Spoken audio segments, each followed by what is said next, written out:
Jean-Pierre Roy, vous dirigez l'IDRAC et vous avez dirigé les travaux. Avec 5 étudiants, vous vous êtes penché sur une nouvelle organisation managériale que l'on appelle l'entreprise libérée. Comment s'est organisé ce travail entre l'IDRAC d'un côté et les DCF de l'autre? Expliquez-nous.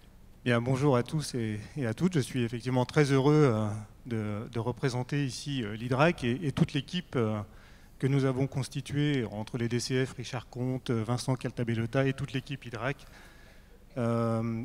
incluant les étudiants. Et j'ai le plaisir d'avoir à mes côtés Jennifer Villarino qui a participé depuis le début à cette aventure qui a démarré donc à la rentrée académique de septembre, où nous sommes en fait reposé une question que nous avions déjà travaillé avec les DCF l'année précédente, qui était de travailler le management commercial, les évolutions de la fonction commerciale, je dirais à l'aune de ce qui se passe aujourd'hui dans la culture entrepreneuriale, où on observe effectivement un peu les effets d'imitation de tendances managériales qu'on voit émerger aux États-Unis ou dans les pays très en avance sur ce mode de développement.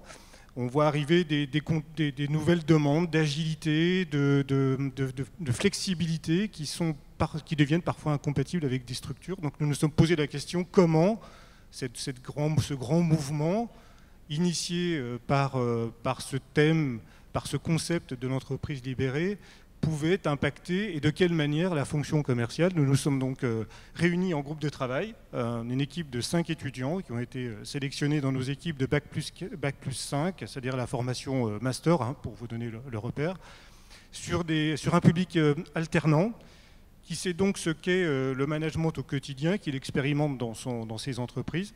Et nous avons travaillé avec Vincent et Richard sur un état de l'art en fait, de la situation des entreprises libérées, des polémiques parfois intéressantes et parfois, on en parlera un petit peu plus tard aussi, parfois aussi vives, et on s'interroge parfois sur pourquoi cette critique est aussi vive sur l'entreprise libérée. On verra quelles sont ses résistances et ce qu'elle nous informe, ce qu'elle nous indique comme frein, peut-être même au mouvement. Et puis donc nous avons travaillé très régulièrement sur cette revue de littérature, sur cet état de l'art, de façon à produire un document synthétique, nous avons voulu synthétique, pour initier la réflexion sur ce que nous pourrions faire ensemble pour engager, mettre le premier pas dans un mouvement qui libérerait les énergies, et notamment les énergies évidemment commerciales, mais surtout qui remettent la fonction commerciale à sa juste place, c'est-à-dire au centre des débats de l'entreprise, au centre de la préoccupation client, et comme il s'agit du thème d'aujourd'hui, de l'expérience client. Vous proposez 3 pistes de réflexion. Que devient le commercial à l'intérieur de l'entreprise libérée?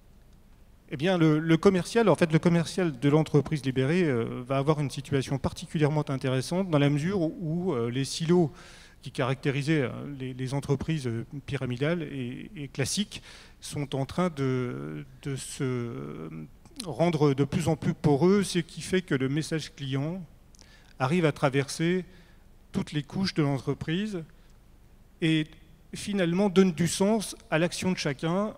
Là où ce sentiment avait parfois disparu, le commercial redevient le vecteur central du message client qui véritablement maintenant pénètre toutes les couches de l'entreprise. Et c'est même, vous le savez, dans certains conseils d'administration, on laisse une chaise vide, et cette chaise vide, c'est la chaise du client. Je crois que cette prise de conscience vraiment véritablement importante va changer la relation au travail et va changer la position stratégique du commercial et des commerciaux dans les entreprises. Vous dites, page 30, vous citez Isaac Gates, qui est le pape de l'entreprise libérée, et vous dites ceci: les managers doivent être les leaders au service des salariés et de leurs idées, et non pas des chefs qui leur dictent une méthode. Ça veut dire ici, on libère aussi la fonction commerciale? Alors, bien sûr qu'on libère la fonction commerciale. Je crois que, si vous voulez, ce que veut dire Isaac Gates, c'est que ce qui donnera véritablement du sens dans l'entreprise, le sens de l'engagement, le sens des responsabilités, c'est le sens du client. Sans cette prise de conscience, l'action n'a pas véritablement de finalité concrète. Or, la finalité concrète de toute l'action de l'entreprise, que ce soit du directeur général jusqu'aux salariés je dirais de base, s'il en existe, eh bien, le but, c'est de travailler pour la satisfaction de nos clients. Alors évidemment, ce n'est pas une prédication nouvelle, mais c'est une prédication qui devient cette fois-ci entendable et qui véritablement touche toutes les structures. Quel est le conseil que vous donneriez à l'ensemble des dirigeants commerciaux ici, s'agissant de l'entreprise libérée? Le conseil est assez simple en fait. C'est une démarche qui demande d'abord avant tout de l'authenticité. Je crois qu'il n'est pas la peine de forcer son talent. Il suffit simplement d'assumer un certain nombre de dimensions humaines. Et je crois qu'ici au DCF, vous prenez cette dimension humaine. Et bien, il faut, dans le management au quotidien, tenter de respecter au moins 3 principes qu'Isaac Getz rappelle souvent. Une forme d'égalité, ce qu'il appelle l'égalité intrinsèque, c'est que chacun dans le monde du travail a une relation d'adulte à adulte, et dans ce cadre-là, eh bien, nous respectons chacun pour ce qu'il est. Il est égal, nous sommes tous égaux dans l'entreprise, dans notre capacité à collaborer et à apporter des choses. Il cite ensuite un deuxième thème qui est la croissance. Isaac Getz pense que la croissance des entreprises passe par la croissance individuelle de chacun des membres qui la constituent. C'est un principe systémique de base qui semble tout à fait clair et évident. Et quand on prône la croissance, on récolte l'engagement, dit-il. Enfin, le troisième point d'Isaac Getz, c'est de travailler sur... Je cherche... Non, mais je vous en prie, cherchez pendant ce temps-là. Non, cherchez, je vous en prie. Je vous en prie, prenez vos notes. Oui, prenez vos tout à notes, fait. De façon à ce parce que c'est important de le restituer dans simplement ici... Encore une fois, il faut bien s'interroger sur l'autodirection. En fait, l'autodirection qui est en fait le corollaire. L'autodirection qui est le corollaire de la responsabilité, considérant chacun comme responsable, autonome et adulte. Eh bien, il considère que chacun peut s'autodiriger. Alors évidemment, les détracteurs diront c'est la porte ouverte à l'anarchie, etc. En fait, tout peut effectivement s'organiser si comme le dit également Isaac Getz, les initiatives, l'énergie libérée se fait sur un principe qui s'appelle la ligne de flottaison. On considère que chacun pourra agir de manière autonome dans la mesure où il agit au-dessus de la ligne de flottaison de l'entreprise et que pour cela il ne met pas en danger l'organisation, mais que toute décision qui viendrait à engager l'entreprise sur de plus long terme doit être prise en commun accord avec les autorités dirigeantes. Merci beaucoup, Jennifer. Vous avez participé à ces travaux. Vous allez entrer dans le monde du travail. Quelle est, selon vous, l'entreprise qui vous permettrait de vous épanouir le mieux? Tout d'abord, bonjour à tous. C'est vrai que l'entreprise idéale pour moi serait un mélange entre les fondamentaux d'une entreprise dite normale, entre guillemets, et d'une entreprise libérée. C'est-à-dire donner plus de responsabilités aux salariés en leur accordant plus d'autonomie, tout en enlevant cette notion de contrôle, ou en tout cas en diminuant cette notion de contrôle, et en gardant cette notion de hiérarchie, justement, qui s'exerce sous forme de coach, de leader, ou encore de décideur. Comment vous imaginez votre rôle dans une telle organisation? Tout d'abord, dans un contexte d'une entreprise en cours de libération, je pense qu'il est nécessaire de jouer un rôle d'accompagnateur pour ne pas laisser les salariés tout seuls dans ce passage à différents modèles.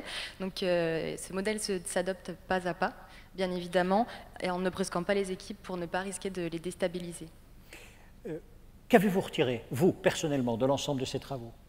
Tout d'abord, c'était un sujet très intéressant parce que c'est un sujet d'actualité, adopté par de plus en plus d'entreprises actuellement. Travailler collectivement, c'est challengeant pour tous. Je pense que c'est pareil dans toutes les entreprises. Chacun a des tâches bien réparties différemment. Et à partir du moment où une personne se trouve en difficulté, il peut faire appel à ses collègues, ses collaborateurs, pour l'aider dans l'accompagnement à la réussite. Vous êtes né juste à la fin du siècle dernier, je l'imagine, je ne vous demande pas votre âge. Simplement, fermez les yeux. Dans 10 ans, vous travaillez. Vous vous imaginez en train de travailler. Voici ma question. Qu'est-ce que vous attendez de votre patron? Et qu'est-ce que vous n'attendez pas de lui? Que voulez-vous de lui? Dites-moi. Il doit être comment, ce patron-là? Il doit, voilà, comme je l'ai dit tout à l'heure, avoir des fondamentaux d'une entreprise libérée et d'une entreprise normale, voilà, en gardant cette notion de hiérarchie. Je me répète. Ça, oui. Rien d'autre? C'est tout ce que vous attendez de lui? Ce sera ça. Vous faire grandir aussi, j'imagine, je suppose. Oui, quand je dis faire grandir, vous avez donné un mot tout à l'heure qui était le mot coaching, c'est-à-dire être auprès de vous, auprès de ces équipes, pouvoir les encourager, pouvoir les guider. Dans l'accompagnement, tout à fait, oui. Ce serait ça également. Merci beaucoup pour votre témoignage. Merci beaucoup à tous les deux pour votre témoignage. Merci à vous tous.